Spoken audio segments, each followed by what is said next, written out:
श्रीमद् भागवत महापुराण में एक बड़ी सुंदर सी घटना का उल्लेख किया है। महाराज श्री वेदव्यास जी कहते हैं, एक बार नैमिषारण्य तीर्थ में 88,000 ऋषियों का सत्र हुआ और उन 88,000 ऋषियों ने सूत जी महाराज से बड़ा सुंदर प्रश्न कर दिया। महाराज,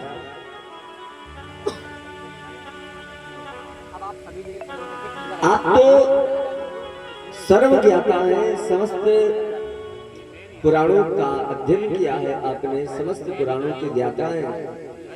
तो महाराज मेरा एक प्रश्न है, मैं कथा सुनना चाहता हूँ। और जैसे ही इतना कहा सूत भगवान गदगद हो गए। लेकिन सनकादिक महात्मा जो थे 88,000 ऋषि थे, उन ऋषियों ने एक प्रश्न कर दिया, महाराज हमें कथा साधारण नहीं चाहिए। फिर कहा, मुझे आप ऐसी कथा सुनाओ जिस कथा के द्वारा भक्ति ज्ञान विराग आपतो विवेको वर्धते महान। जिस कथा के द्वारा हमें भक्ति की प्राप्ति हो जाए, जिस कथा के द्वारा मुझे ज्ञान प्राप्त हो जाए और जिस कथा के द्वारा मेरे अंदर वैराग्य उत्पन्न हो जाए, ऐसी पावन कथा का वर्णन आप मुझे करें। तो भक्ति ज्ञान विराग आपतो विवेको वर्धते महान। माया मोह निरासश्च वैष्णवै क्रियते कथम।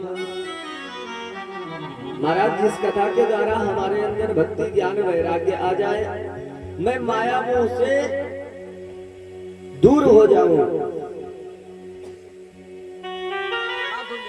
ऐसी आप हमें पावन कथा को सुनाए।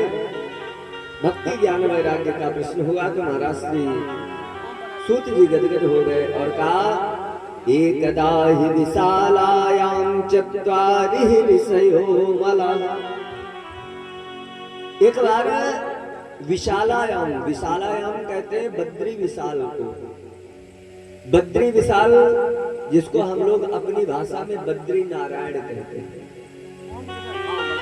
तो बद्रिकाश्रम में 4 ऋषि बैठे हुए हैं बद्री नारायण में। कौन कौन?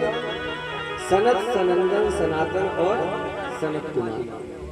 ये 4 ऋषि बैठे हैं। बड़ा सुंदर सत्संग हो रहा है। अचानक वहीं से नारद बाबा का पदार्पण हुआ। नारद जी वहीं से निकले और जैसे ही नारद जी निकले तो नारद जी के अंदर एक स्वाभाविक गुण है। नारद जी जब भी जहां भी जाते हैं तो हाथों में करताल होती है।